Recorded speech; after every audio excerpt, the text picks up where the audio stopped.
radio show host, mother of two, Kathy Barnett. Kathy Barnett. Kathy, thank you for being here. Thank you so much for having me. What do you think of this? My name is Kathy Barnett. I grew up in southern Alabama, very rural, one-stop sign town called Nichburg. Getting ready to go to college, I decided to go into the Army Reserves. But I had to go get my birth certificate, mainly because the name was different. The name I had always grown up with was Nelson, but then come to find out there was something completely different on my birth certificate. Clearly, I could have done the math and realized just how young my mother was when she gave birth to me, but it was never something that truly resonated with me until I looked at my birth certificate for the very first time and just kind of studied it.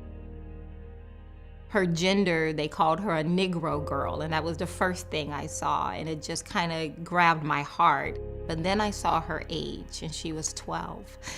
And that just really struck a chord in me because I realized just how young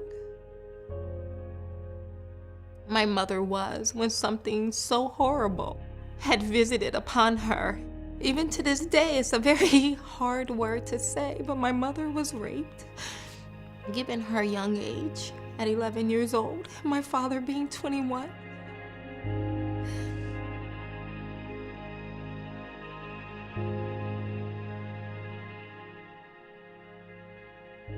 They was hurt. We was all devastated. But my mother said, you know, you're pregnant, so we're gonna get through this. And she helped me get through it. I don't want to use the word choice. She was gonna be born. I didn't have a choice to say, you're gonna live, I'm going to abort you. That wasn't a choice for me. And I thank God it wasn't a choice for me. As a child, I knew no difference. I was loved and I felt loved. It gave me a greater appreciation for my mother. It helped me to forgive a lot of the mistakes someone at that age, having gone through such trauma, would have made in their own parenting. But it definitely made me become very adamant about the sanctity of life, of all life, regardless of their conception, regardless of how they arrived, that I am valuable, I'm worthy, and my life has purpose.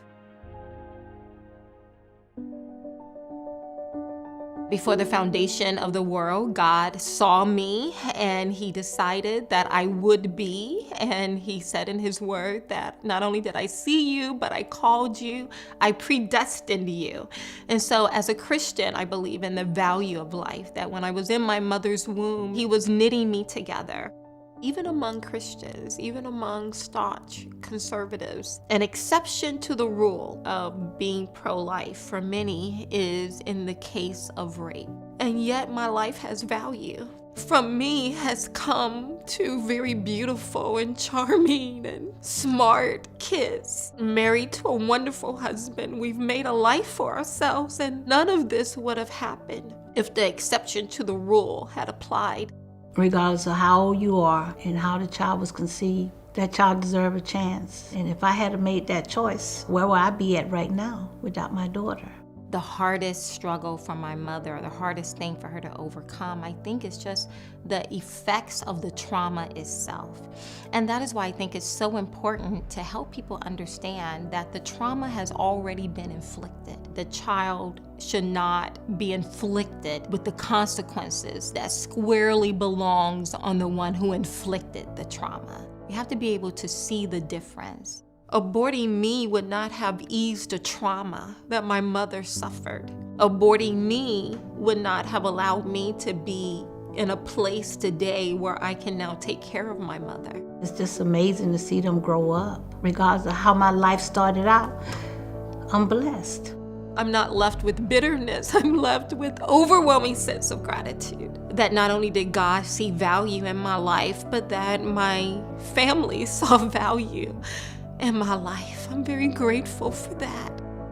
I'm eternally grateful that they chose to allow me to be born.